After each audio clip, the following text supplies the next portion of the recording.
ভাই ঢাকায় থাকি, আমি জানি না ভূমিকম্পে কি ক্ষয়ক্ষতি হয়েছে, অথচ ফেসবুক খুলে দেখলাম যে নিউ মার্কেটে বাড়ি হাইলে গেছে, আপনার এই কাকরাইলে এক বাড়ি আরেক বিল্ডিংয়ের সাথে লেগে গেছে, দিয়া বাড়িতে ফ্লাইওভারের রেলিং ভাঙিয়া মানুষের গায়ে পড়ে মানুষ মারা গেছে।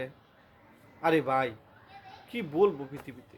এই যে দেখেন, আমি বাস্তব একটা জিনিস দেখাইতেছি। যখন ভূমিকম্পটা হয়েছিল আমি এই চারতলা বিল্ডিংয়ে চারতলায় ছিলাম, এখানে আমি শোয়া ছিলাম।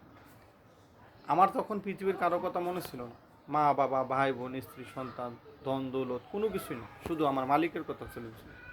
লা ইলাহা ইল্লা আনতা সুবহানাকা ইন্নী কুনতু মিনাজ জালিমিন পড়তেছিলাম, আর আল্লাহর কাছ থেকে বাঁচার জন্য মানে শেফা চাইতেছিলাম আর দৌড়তেছিলাম।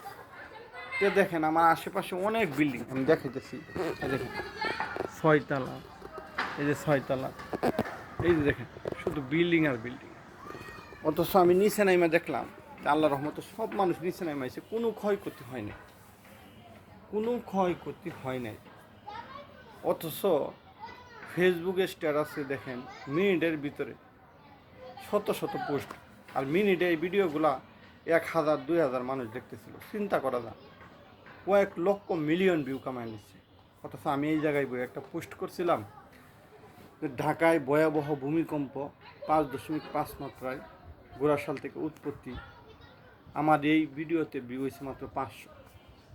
মিথ্যার পিছনে মানুষ দৌড়ায়, এটা সত্য। আর আল্লাহ একজন আছে, উনি মাঝে মাঝে এগুলা ভূমিকম্প দেয়।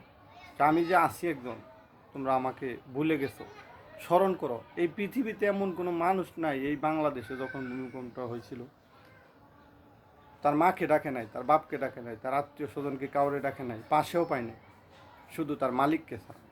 সে ডাক দিয়েছিল একটা, আল্লাহ তুমি বাঁচাও, আল্লাহ তুমি বাঁচাও। কিন্তু যখনই আল্লাহ পাক বাঁচায় দিল, একটু পরে কি শুরু করলো, আবার দুনিয়াদারি চিন্তা শুরু করলো। তাই রে মানুষ, মালিকের কথা স্মরণ রাখো। আজ হয়তো তোমাকে বাঁচায় দিছে, কাল হয়তো তুমি বাঁচবে না, তোমাকে বাঁচানোর মতো কেউই থাকবে না। তাই মালিকের আবাদত করো, আর এই মিথ্যাবাদী গল্পগুলো ছাড়ো। আর টিভি নিউজগুলাও দেখেন এদের কাছ থেকে কপি করে নিয়ে নিউজে ছাড়ছে। এই যে মানুষ মিথ্যা কথা বইলা গুজব ছড়ায় মানুষকে আতঙ্ক কইরা যে ভিউগুলা কামাইল, যদি আল্লাহ পাক ইচ্ছা করতো যে মাটির নিচেই পুরা পৃথিবীটা ডাবায় দেন, পারতো না? তখন তোর এই ভিউ ভাইরালের কোনো দাম আছিল? তাই বলবো ভাই, ভালো হয়ে যান, এখন সময় আছে।